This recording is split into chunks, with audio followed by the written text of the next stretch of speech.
ಅವರಿಗೆ ತುಂಬ ಹೃದಯದ ಸ್ವಾಗತವನ್ನು ಹೇಳ್ತಾ ಏನು ಇತ್ತೀಚೆಗೆ ಆನೇಕಲ್ ತಾಲೂಕಿನ ಒಂದು ಖಾಸಗಿ ಬಡಾವಣೆಯ ವಿಷಯವಾಗಿ ಕೋಲಾರದ ನಮ್ಮ ಸಹೋದರರಾದಂಥ ಹೋರಾಟಗಾರರಾದಂಥ ಸಂದೇಶ್ ಎಂಬ ವ್ಯಕ್ತಿ ಆ ಒಂದು ಖಾಸಗಿ ಬಡಾವಣೆಯ ವಿಚಾರವಾಗಿ ಹೋರಾಟವನ್ನು ಪ್ರಾರಂಭ ಮಾಡಿದ್ದು ಏನಂದ್ರೆ ಅಲ್ಲಿ CA ಸೈಟ್ಗಳಿದ್ದಾವೆ. ಆ CA ಸೈಟ್ಗಳ ವಿಚಾರವಾಗಿ ಅವರು ಹೋರಾಟವನ್ನು ಪ್ರಾರಂಭ ಮಾಡ್ತಾರೆ. ಆದರೆ ನಮ್ಮ ಒಂದು ಪ್ರಶ್ನೆ ಏನಂದ್ರೆ, ಇವರು ಹೋರಾಟ ನೊಂದವರ ಪರವಾಗ ಅಥವಾ ಏನು ಉಳ್ಳವರ ಪರವಾಗಿ ಅಂತೇಳಿ ನಮ್ಮ ಕ್ವಶನ್, ಅಂದರೆ ಅವ್ರಿಗೆ ನಮ್ಮ ಪ್ರಶ್ನೆಯನ್ನ ನಾವು ಹೇಳ್ತಾ ಇದ್ದೀವಿ. ಯಾಕಂದ್ರೆ ಇಡೀ ಕರ್ನಾಟಕ ರಾಜ್ಯದಲ್ಲಿ ಆನೇಕಲ್ ತಾಲೂಕು ಅಂದ್ರೆ ಹೋರಾಟಗಳ ಆದಂಥ ಒಂದು ತವರೂರು.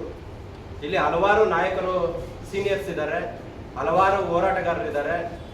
ಆದರೆ ಇವತ್ತು ಕೇವಲ ಇಡೀ ರಾಜ್ಯದಲ್ಲಿ ಕೇವಲ ನಾನೇ ಒಬ್ಬ ಲೀಡರ್ ಅಂತೇಳಿ ಇವತ್ತು ಏನು ಈ ಹಲವಾರು ಹೋರಾಟಗಳನ್ನು ಮಾಡಿಕೊಂಡು ಇಲ್ಲಿರ್ತಕ್ಕಂಥ ಸ್ಥಳೀಯ ಹೋರಾಟಗಾರರಿಗೆ ಯಾವುದೇ ಗೌರವ ಕೊಡದೆ ಇವತ್ತು ಹೋರಾಟಗಳನ್ನು ಮಾಡ್ಕೊಂಡು ಬರ್ತಾ ಇದ್ದಾರೆ. ಅವರ ಹೋರಾಟಕ್ಕೆ ಯಾವುದೇ ಅಭ್ಯಂತರ ನಮಗಿಲ್ಲ. ಇಡೀ ಕರ್ನಾಟಕದಲ್ಲಿ ಅವ್ರು ಎಲ್ಲಿ ಬೇಕಾದರೂ ಹೋರಾಟ ಮಾಡುವಂಥ ಸಂವಿಧಾನವನ್ನು ಬಾಬಾ ಸಾಹೇಬರು ಕೊಟ್ಟಿದ್ದಾರೆ, ಅವ್ರು ಮಾಡಲಿ. ಆದರೆ ಇವತ್ತು ನೊಂದವರ ಪರವಾಗಿ ಅವರು CA ಸೈಟ್ಗಳನ್ನು ಪಡೆದುಕೊಂತ ಅವ್ರಿಗೆ ಅನ್ಯಾಯ ಆಗಿದೆ. ಅನ್ಯಾಯಕ್ಕೊಳಗಾದಂಥವರನ್ನ ಯಾರನ್ನೂ ಕೂಡ ಭೇಟಿ ಮಾಡದೆ ಅವ್ರಿಗೆ ನೊಂದವರಿಗೆ ಧ್ವನಿಯಾಗಬೇಕಾಗಿದ್ದಂಥದ್ದು ಇವರು ಕೆಲಸ. ಆದರೆ ಇವತ್ತು ಇಲ್ಲಿ ನಿಡ್ತಕ್ಕಂಥದ್ದು ಏನಂದ್ರೆ, ಕೇವಲ ಹೋರಾಟ ಮಾಡಿ ನಾನು ದುಡ್ಡನ್ನ ಮಾಡೋದಕ್ಕೆ ಏನಾದರೂ ಬಂದಿದ್ದಾರಾ ಅಂತ ಹೇಳ್ಬಿಟ್ಟು ನಮ್ಮ ಆಪಾದನೆ ಇದೆ. ಯಾಕಂದ್ರೆ ಇಡೀ ರಾಜ್ಯದಲ್ಲೇ ಹಲವಾರು ಹೋರಾಟಗಾರರಿದ್ದಾರೆ, ದಲಿತ ಸಂಘಟನೆಗಳಿಗೆ ಆದಂಥ ಒಂದು ಶಕ್ತಿ ಇದೆ. ಆ ಶಕ್ತಿಯನ್ನ ಕುಗ್ಸುವಂತ ಕೆಲಸ ಇವತ್ತು ಆಗ್ತಾ ಇದೆ ಅಂತೇಳಿ ನಮ್ಮ ಆಪಾದನೆ ಇದೆ. ಈ ಆಪಾದನೆ ಏನಂದ್ರೆ, ಅವರು ಹೋರಾಟವನ್ನ ಮಾಡಲಿಕ್ಕೆ ಕೆಲವ್ರ ಕಡೆಯಿಂದ ದುಡ್ಡನ್ನ ಪಡೆದುಕೊಂಡು ಹೋರಾಟ ಮಾಡ್ತಿದ್ದಾರೆ ಅಂತ ಆಪಾದನೆ ಇದೆ. ಆ ಆಪಾದನೆಯನ್ನ ಪರಿಶೀಲನೆ ಮಾಡಬೇಕು ಅಂತೇಳಿ ಇವತ್ತು ನಾವು ಏನು ಪೊಲೀಸ್ ಇಲಾಖೆ ಅಥವಾ SP ಅವರಿಗೆ ನಾವು ಕಂಪ್ಲೇಂಟ್ ಕೊಡಬೇಕು ಅಂತೇಳಿ ನಾವೆಲ್ಲರೂ ಕೂಡ ವಿಚಾರವನ್ನ ಮಾಡಿ ಇವತ್ತು ಪತ್ರಿಕಾ ಮಾಧ್ಯಮದವ್ರನ್ನ ಕರೆದು ಪತ್ರಿಕಾ ಮಾಧ್ಯಮ ಮುಖಾಂತರ ನಾವು ಈ ಹೇಳಿಕೆಯನ್ನ ಕೊಡ್ತಾ ಇದ್ದೀವಿ. ಯಾಕಂದ್ರೆ ಕರ್ನಾಟಕ ರಾಜ್ಯದಲ್ಲಿ ಆನೇಕಲ್ ತಾಲೂಕು ಅಂದ್ರೆ ಹೋರಾಟಗಾರರ ತವರೂರು. ಹಲವಾರು ಹೋರಾಟಗಾರರನ್ನ ಹುಟ್ಟು ಹಾಕಿದಂತ ಆನೇಕಲ್ ತಾಲೂಕು. ಇಲ್ಲಿ ಸ್ಥಳೀಯವಾಗಿರ್ತಕ್ಕಂಥ ಎಷ್ಟೋ ವಿಷಯಗಳನ್ನ ಇಲ್ಲಿ ಹಲವಾರು ಹೋರಾಟಗಾರರು ಬಗೆಹರಿಸಿದ್ದಾರೆ, ನೊಂದವರಿಗೆ ಧ್ವನಿಯಾಗಿದ್ದಾರೆ, ನೊಂದವರಿಗೆ ಅವರ ಕಷ್ಟ ಕಾರ್ಪಣ್ಯಗಳಿಗೆ ಸ್ಪಂದಿಸಿದ್ದಾರೆ. ಆದರೆ ಇವತ್ತು ಕೋಲಾರದ ಮುಖಾಂತರ ಇವತ್ತು ಇಲ್ಲಿ ಆನೇಕಲ್ ತಾಲೂಕಿಗೆ ಬಂದು ಇಲ್ಲಿ ಏನು ಕಾಂತರಾಜು ಅಂತ ಒಂದು ವ್ಯಕ್ತಿ 5 ವರ್ಷಗಳ ಹಿಂದೆಗಡೆ ನಡೆದಿಕ್ಕಂತ ಒಂದು ಘಟನೆಯನ್ನ ಇಟ್ಕೊಂಡು ಇವತ್ತು ಆ ಜಿಗಣಿ ಪೊಲೀಸ್ ಠಾಣೆಯಲ್ಲಿ ಒಂದು ಕಂಪ್ಲೇಂಟ್ ಅನ್ನ ದಾವೆ ಹೂಡ್ತಾರೆ. ಆ ದಾವೆ ಹೂಡಿದ್ದಾದ ನಂತರ ಇಲ್ಲಿ ಸ್ಟೇಷನ್ ನಲ್ಲಿ ಕೂಡ FIR ಆಗ್ತದೆ. FIR ಆದ ನಂತರ ಅವ್ರೇನ್ ಮಾಡ್ತಾರೆ, ಆಪೋಸಿಟ್ ಇರತಕ್ಕಂಥ ವ್ಯಕ್ತಿಗಳು ಹೈಕೋರ್ಟ್ ಅಲ್ಲಿ ತಗೊಂಡೋಗಿ ಸ್ಟೇ ತಗೊಂಡ್ಬರ್ತಾರೆ. ಸ್ಟೇ ಆಗಿರ್ತದೆ. ಆದ್ರೆ ಇವತ್ತು ಆ ಸ್ಟೇ ಆಗಿರೋ ವಿಚಾರವಾಗಿ ಏನು 25ನೇ ತಾರೀಕು ಜಿಗಣಿ ಪೊಲೀಸ್ ಠಾಣೆ ಮುಂಭಾಗ ಇನ್ಸ್ಪೆಕ್ಟರ್ ವಿರುದ್ಧ ಒಂದು ಹೋರಾಟವನ್ನ ಅಂತ ಹೇಳಿ ಇವತ್ತು ಘೋಷಣೆ ಮಾಡಿರ್ತಾರೆ. ಇವತ್ತು ಹೈಕೋರ್ಟ್ ಅಲ್ಲಿ ಸ್ಟೇ ಇದ್ರೂ ಕೂಡ ಈ ರೀತಿಯಾಗಿ ಮಾಡ್ತಕ್ಕಂಥದ್ದು ನಿಜವಾಗ್ಲೂ ಕೂಡ ಖಂಡನೀಯ. ಯಾಕಂದ್ರೆ ನಾವು ಸಂವಿಧಾನಬದ್ಧವಾಗಿ ಗೌರವ ಕೊಡುವಂತ ಹೋರಾಟಗಾರ ನಾವೆಲ್ಲ ಇಲ್ಲಿದ್ದೀವಿ. ಇವತ್ತು ಯಾರಿಗೆಲ್ಲ ಅನ್ಯಾಯ ಆಗಿದೆ, ಇವತ್ತು ನಾವು ಸ್ಥಳೀಯವಾಗಿ ಎಲ್ಲಾ ಪೊಲೀಸ್ ಠಾಣೆ ಇಲಾಖೆಗಳಲ್ಲೂ ಪೊಲೀಸ್ ಠಾಣೆಗಳಲ್ಲಿ ನಾವೆಲ್ಲ ಎಲ್ಲ ಕೂಡ ಯಾವುದೇ ಸಮಸ್ಯೆ ಇದ್ರೂ ಕೂಡ ನಾವು ಹೋಗಿ ಅದನ್ನ ಬಗೆಹರಿಸಂತ ಕೆಲಸಗಳು ನಾವು ಮಾಡ್ತಾ ಇದ್ದೀವಿ. ಆದ್ರೆ ಇಲ್ಲಿ ಯಾರಿಗೆ ಅನ್ಯಾಯ ಆಗಿದೆ, ಸ್ಥಳೀಯವಾಗಿರ್ತಕ್ಕಂಥ ದಲಿತರಿಗೆ ಯಾರಿಗೆ ಅನ್ಯಾಯ ಆಗಿದೆ ಅಂತೇಳಿ ನಮ್ಮ ಕ್ವಶನ್ ಇದೆ. ಇವರು ಅದಕ್ಕೆ ಏನು ಮುಂದಿನ ದಿನಗಳಲ್ಲಿ ಇವರು ಆನ್ಸರ್ ಮಾಡ್ತಾರೆ, ಮಾಡಲಿ. ಮತ್ತೆ ಇನ್ನೊಂದು ಏನು CA ಸೈಟ್ಗಳು ಅಂತ ಹೇಳಿ ಅದರ ವಿಚಾರವಾಗಿ ಅದು ಕೂಡ ಸ್ಟೇ ಇದೆ.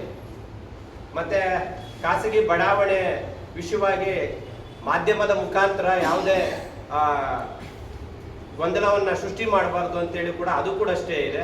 ಆದರೆ ಇವತ್ತು ಯಾವುದೇ ಕಾನೂನಿಗೆ ಭಯ ಪಡದೆ ಒಂದು ಕೋರ್ಟ್ಗೆ ನಿಜವಾಗ್ಲೂ ಕೂಡ ಕಾನೂನಿಗೆ ಗೌರವ ಕೊಡದೆ ಈ ರೀತಿಯಾಗಿ ಮಾಡ್ತಾ ಇರೋದು ನಿಜವಾಗ್ಲೂ ಕೂಡ ಖಂಡನೀಯ ಅಂತೇಳಿ ನಾನು ಹೇಳೋದಕ್ಕೆ ಇಷ್ಟಪಡ್ತೀನಿ.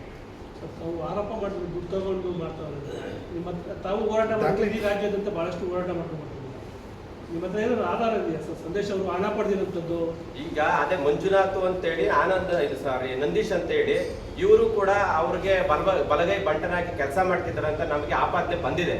ಅದು ಎನ್ಕ್ವೈರಿ ಆಗ್ಬೇಕು ಅಂತಾನೆ ನಾವು ಪೊಲೀಸ್ ಇಲಾಖೆಗೆ ಕಂಪ್ಲೇಂಟ್ ಕೊಡೋದಕ್ಕೆ ರೆಡಿ ಆಗಿದೆ. ಈಗ ಪೊಲೀಸ್ ಇಲಾಖೆ ಕಂಪ್ಲೇಂಟ್ ಕೊಡೋಕೆ ಒಂದಷ್ಟು ದಾಖಲೆಗಳು ಕೊಡ್ಬೇಕಲ್ಲ? ಖಂಡಿತ ಕೊಡ್ತೀವಿ. ಅದು ಸಾಕ್ಷಿಗಳಿದೆಯಾ ಸರ್? ಆ ಸಾಕ್ಷಿಗಳು ಅವರೆಲ್ಲ ಯಾವ ಕಡೆ ಹೋಗಿದ್ದಾರೆ ಬಂದಿದ್ದಾರೆ ಅನ್ನೋ ಮಾಹಿತಿ ನಮಗಿದೆ. ಆ ಮಾಹಿತಿಗಳನ್ನ ನಾವು ಪೊಲೀಸ್ ಇಲಾಖೆಗೆ ಕೊಡ್ತೀವಿ. ಅದು ತನಿಖೆ ಆಗಲಿ.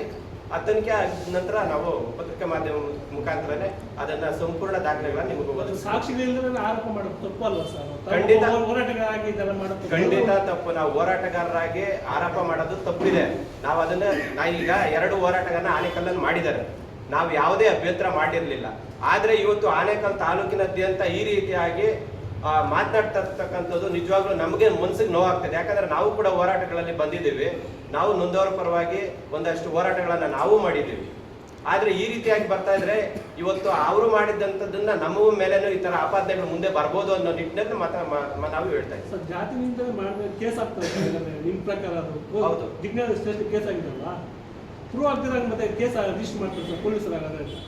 ಅದೇ 5 ವರ್ಷದ ಹಿಂದೆಗಡೆ ನಡೆದಿರ್ತಕ್ಕಂಥ ಘಟನೆ, 5 ವರ್ಷ ಹಿಂದೆ ನಡೆದಿರ್ತಕ್ಕಂಥ ಘಟನೆ ಈಗ ತಾವಂದು ಕಂಪ್ಲೇಂಟ್ ಕೊಡ್ತಾರೆ. ಆದ್ರೆ ಕಂಪ್ಲೇಂಟ್ ಕೊಟ್ಟರೆ ಅದು ಅನ್ಯಾಯ ಆಗಿದ್ರೆ ಖಂಡಿತ ಅದು FIR ಆಗಲಿ, ಯಾರು ತಪ್ಪು ಮಾಡಿದ್ರೆ ಅವ್ರಿಗೆ ಶಿಕ್ಷೆ ಒಳಗಾಗಲಿ, ಅದು ನಮ್ಮ ಯಾವುದೇ ಇದು ಅಭ್ಯಂತರ ನಮ್ದಿಲ್ಲ. ಆದ್ರೆ 5 ವರ್ಷ ನಡೆದಿರ್ತಕ್ಕಂಥದ್ದು ಈಗ ಈ ಬೇಕಂತಲೇ ಇದನ್ನ ಸೃಷ್ಟಿ ಮಾಡಿ ಇವತ್ತು FIR ಅನ್ನ ಮಾಡಿಸಿರುವಂತಹದ್ದು ಕಂಡು ಬರ್ತಾ ಇದೆ. ಹೇಳ್ತೀರಿ ಬೇಕಂತ? ಈಗ ಎಷ್ಟು ದಿವಸಗಳು 5 ವರ್ಷಗಳ ಕಾಲ ಏನ್ ಮಾಡ್ತಾ ಇದ್ರು ಅಂತ ನಮ್ಮ ಅದನ್ನ ಪೊಲೀಸ್ ಇಲಾಖೆ ಕೇಳ್ತಾರೆ. ಅದನ್ನೇ ನಾವು ಕೇಳ್ತಾ ಇದ್ದೀರೋ. ನಾನು ಅದನ್ನೇ ಹೇಳಿದೆ. ಪೊಲೀಸ್ ಇಲಾಖೆ FIR ನ ದಾಖಲು ಮಾಡಿದೆ, ಅದನ್ನ ಕೇಳೋದಕ್ಕೆ ಪೊಲೀಸ್ ಇಲಾಖೆ ಇದೆ. ಹೌದು. ನಿಮ್ಮ ಅನುಮಾನ ಏನು? ನಮ್ಮ ಅನುಮಾನ ಈಗ FIR ಆಗಿದೆ, FIR ಮಾಡಿದ್ದಾರೆ. ಮಂಜುನಾಥ್ ಅವರು FIR ಮಾಡಿದ್ದಾರೆ. ವಿಳಂಬಕ್ಕೆ ಕಾರಣ ಏನು ಅಂತ ಹಾ. DYSP ಇದಾರೆ, DSCR ಹೌದು. ನೋಡ್ಕೊಳ್ತಾರೆ. ಹೌದು. ನಿಮ್ಮ ಅನುಮಾನ ಏನು?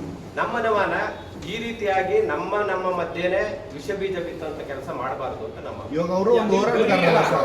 ಅಲ್ಲ ಸರ್, ಯಾವ ತರ ವಿಷಯ ಬಿತ್ತವ್ರೆ ಅವರು? ಈಗ ನಾವು ಲೋಕಲ್ ಇರ್ತಕ್ಕಂಥ ಈ ಒಂದಷ್ಟು ಹೋರಾಟಗಾರರು ಇದ್ದೀವಿ. ಸರಿ, ನಮ್ಮ ಗಮನಕ್ಕೆ ಬರ್ಬೇಕಾಗಿತ್ತು. ಅಟ್ಲೀಸ್ಟ್ ಇಲ್ಲ ಇಲ್ಲಿರ್ತಕ್ಕಂಥ ಯಾರಾದ್ರೂ ಈ ರೀತಿ ಆಗ್ತದೆ ನೊಂದವರ ಪರವಾಗಿ ನೀವು ಕೂಡ ಬನ್ನಿ ಅಂತಾದ್ರೂ ಕರಿಬೋದಾಗಿತ್ತು.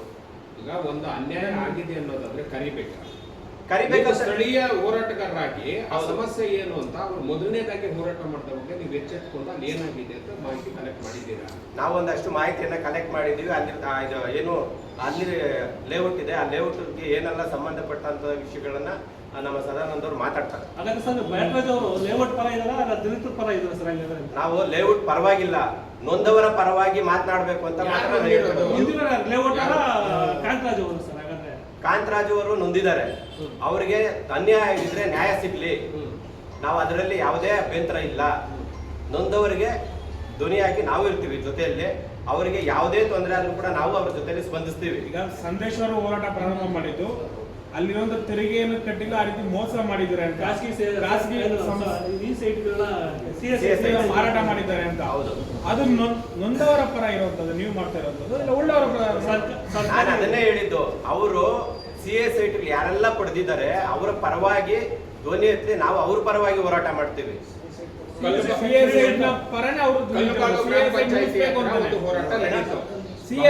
ಉಳಿಸ್ಬೇಕು ಅಂತ ಅವ್ರು ಹೋರಾಟ ಮಾಡ್ತಾ ಇರುವಂತದ್ದು. CA ಸೈಟ್ ಉಳಿಸ್ಬೇಕಂತಾನೆ. ಆದ್ರೆ ಇವತ್ತು ಅವರು ಸಾಲ ಮಾಡಿರ್ತಾರ ಏನೋ, ನೊಂದುವರು ಅಲ್ಲಿ ಸೈಟ್ ತಗೊಳ್ಕೊಂಡಿರ್ತಾರೆ. ಆದ್ರೆ ಯಾರು ಕೂಡ ಅದಕ್ಕೆ ಈಗ ಅವ್ರಿಗೆ ಅನ್ಯಾಯ ಆಗಲ್ವಾ?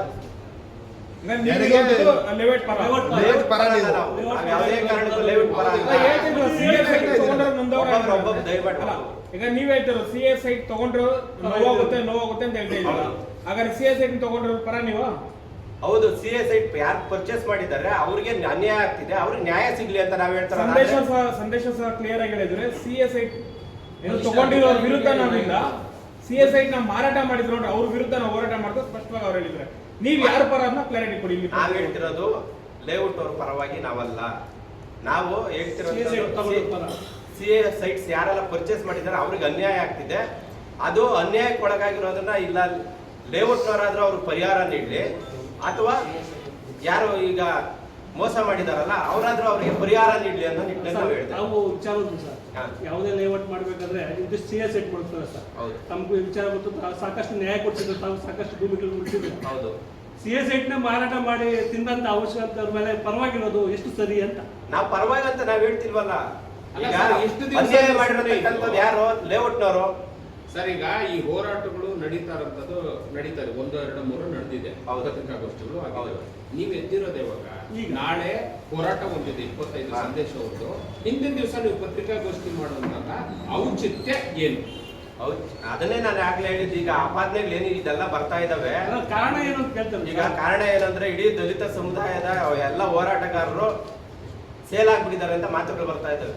ನಾವ್ ಯಾವ್ದೇ ಹಾಗಾದ್ರೆ ಕಾರಣ ನೀವು ಹೋರಾಟ ಮಾಡಿರೋದು ಕೂಡ ಹಾಗೇನಾ? ನಾವ್ ಮಾಡ್ಲಿಲ್ಲ ಅಂತ ನಾವು ದಲಿತ ದಲಿತ ಪರ ಗೋಷ್ಠಿ ಹೋರಾಟಗಾರರು ಮಾಡ್ತಿರೋದು. ಅಂತಂದ್ರೆ ಯಾರೀಗ ಯಾರೀಗ? ಈಗ ನಾವೆಲ್ಲ ಹೋರಾಟಗಾರರೇ, ನಾವು ಸೇಲ್ ಆಗಿದ್ದೀವಿ ಅಂತಾನ ಅಲ್ಲಿಗೆ?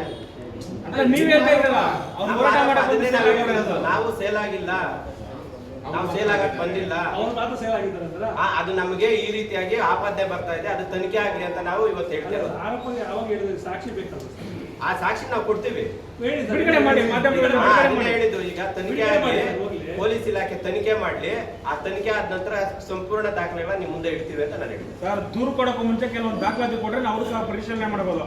ಆ ದಾಖಲಾತಿ ಮಾಧ್ಯಮದ ಮುಂದೆ ಬಿಡುಗಡೆ ಮಾಡಬಹುದು ನಿಮ್ ಬಳಿ ಇದ್ರೆ. ಅದನ್ನೇ ನಾನು ಹೇಳಿದ್ದು. ಯಾರ್ಯಾರ ಅಕೌಂಟಿಗೆ ಎಷ್ಟೆಲ್ಲ ದುಡ್ಡು ಬಂದಿದೆ, ಯಾರು ಎಲ್ಲಿ ತಗೊಂಡೋಗಿ ಬಂದಿದ್ದಾರೆ, ಆ ಸಂಪೂರ್ಣ ಮಾಹಿತಿಗಳನ್ನ ನಾವು ಕೊಡ್ತೀವಿ. ಅದು ತನಿಖೆ ಆಗ್ಲಿ, ತನಿಖೆ ಆಗ್ಲಿ, ಈಗ ಸುಮ್ನೆ ತನಿಖೆ ಆದ ಬರೀ ನಂತರ ಕೊಡ್ತೀವಿ. ಪತ್ರಿಕಾಗೋಷ್ಠಿ ಮಾಡ್ತೀರಾ, ದಾಖಲಾತಿ ಬಿಡುಗಡೆ ಮಾಡಲ್ಲ ನೀವು ಈಗ? ಹೌದು, ಪತ್ರಿಕಾಗೋಷ್ಠಿ ಮಾಡ್ತಾರೆ. ನಾನು ಹೇಳ್ತಿರೋದು ದಾಖಲೆ ಬಿಡುಗಡೆ ಮಾಡ ಅಂತ ಹೇಳ್ತಿಲ್ಲ. ನಾನು ಹೇಳ್ತಿರೋದು ನಾವು ಖಂಡಿತ, ನಾನು ಹೇಳ್ತಿರೋದು ದಾಖಲೆಗಳನ್ನ ನಾವು ಬಿಡುಗಡೆ ಮಾಡ್ತೀವಿ. ಫಸ್ಟ್ ತನಿಖೆ ಆಗಿದೆ.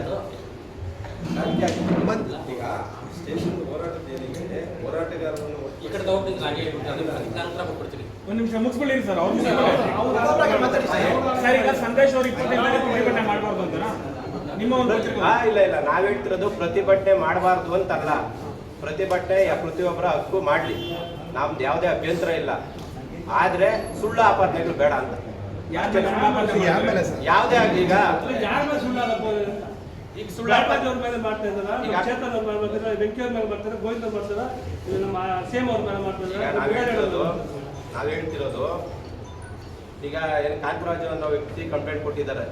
ಅವ್ರು ಮೊದಲಿದ್ದಾರೆ ಕಂಪ್ಲೇಂಟ್ ಕೊಟ್ಟಿದ್ದಾರೆ. ಅವ್ರಿಗೆ ನ್ಯಾಯ ಸಿಗ್ಬೇಕಾದ್ರೆ ನಾವು ಅವ್ರ ಜೊತೆ ಇರ್ತೀವಿ. ಆದ್ರೆ ಕೋರ್ಟ್ ಸ್ಟೇ ಇದೆ. ಇದಕ್ಕೆ ಮುಂದೆ ಕಂಪ್ಲೇಂಟ್ ಕೊಟ್ಟಿದ್ದಾರೆ. ಕೋರ್ಟ್ ಸ್ಟೇ ಇದೆ. ಇದೇ ಕಾಂತರಾಜ್ ಅವರು ಮುಂದೆ ಕಂಪ್ಲೇಂಟ್ ಕೊಟ್ಟಿದ್ದಾರೆ. ಓಕೆ, ಅದನ್ನೇ ಹೇಳ್ತಿರೋದು. ಅವ್ರಿಗೆ ಆದ್ರೆ ಏನು ನ್ಯಾಯ ಲೇಔಟ್ ಅವ್ರನ್ನ ಅರೆಸ್ಟ್ ಮಾಡಿಲ್ಲ ಒಂದ್ ಸರ್. ನಿಮಿಷ, ಅವ್ರೇನು ಹೇಳ್ತಾರೆ ಅದೇ ಹೇಳ್ಬಿಡಿ, ಸರ್, ಸ್ಟೇ ಬಗ್ಗೆ ಹೇಳ್ಬಿಡಿ, ಸ್ಟೇ ಬಗ್ಗೆ ಅದನ್ನೇ ಹೇಳ್ಬಿಡಿ. ಹೇಳ್ತಿರೋದು. ನೇರವಾಗಿ ಹೇಳ್ತಾ ಇದ್ದೀನಿ, ಕೋರ್ಟ್ ಸ್ಟೇ ಇದೆ. ಕೋರ್ಟ್ ಸ್ಟೇ ಇರೋವಾಗ ಪೊಲೀಸ್ ಇಲಾಖೆ ತನಿಖೆ ಮಾಡೋದಕ್ಕೆ ಆಗ್ತದ? ತನಿಖೆ ಮಾಡಬಾರ್ದು ಅಂತಾನೆ ಕೋರ್ಟ್ ಸ್ಟೇ ಕೊಟ್ಟು. ಈಗ ಈಗ ತನಿಖೆ ಮಾಡಬಹುದು ಅಂತ ನಿಮ್ಮ ಪತ್ರಿಕಾಗೋಷ್ಠಿ. ಮಾಡಬಾರ್ದು ಅಂತ ನಾವ್ ಹೇಳ್ತಾ ಇಲ್ವಲ್ಲ. ನಾವ್ ಹೇಳ್ತಿರೋಂಥದ್ದು ನಿಮ್ಗೆ ಅರ್ಥ ಆಗ್ತಾ ಇಲ್ಲ. ಕೋರ್ಟ್ ಸ್ಟೇ ಇದೆ, ಕಾನೂನನ್ನ ಉಲ್ಲಂಘನೆ ಮಾಡಿದ್ ಸರಿನಾ ಅಂತ. ದಲಿತರಿಗೆ ಅನ್ಯಾಯ ಆಗೋದು ಸರಿನಾ ಆಗಲ್ಲ. ಅದು ಅನ್ಯಾಯದ ಪರವಾಗಿ ನಾವು ಇರ್ತೀವಿ. ಅನ್ಯಾಯದ ಪರವಾಗಿ ನಾವು ಇರ್ತೀವಿ. ಎಲ್ಲಿದ್ದೀರ? ಎಷ್ಟು ವರ್ಷ ಎಲ್ಲಿದ್ದೀರಿ ಸರ್? ಪಾಪ ಹಾ. ಕಾಂಗ್ರೆಸ್ಗೆ ಅನ್ಯಾಯ ಆಗಿದೆ, ಇಷ್ಟು ವರ್ಷ ಎಲ್ಲಿದ್ದು ನೀವು ಅಂತ. ಅದನ್ನೇ ಹೇಳ್ತಿರೋದು. ಈಗ ಅನ್ಯಾಯಕ್ಕೆ ಒಳಗಾಗಿರೋದು ನಮ್ಗೆ ವಿಷಯ ಗೊತ್ತಿದ್ರೆ ನಾವು ಸ್ಪಂದನೆ ಮಾಡ್ತಾ ಇದ್ವಿ. ಈಗ ಗೊತ್ತಾಗಿಲ್ಲ. ನಾವೀಗ ಆ ರೀತಿ ಏನಾದ್ರು ಅನ್ಯಾಯ ಆಗಿದ್ರೆ ಅವ್ರ ಪರವಾಗೂ ನಾವು ಇರ್ತೀವಿ. ಈಗ ಗೊತ್ತಾಗಿದೆಯಲ್ಲ, ಹೌದು. ಈಗ ಸೇರ್ಕೋಬಹುದು ಸಂದೇಶ ಇದಾಗಿರೋಂಥದ್ದು ಈಗ ಗೊತ್ತಾಗುತ್ತೆ ನಿಮ್ಗೆ.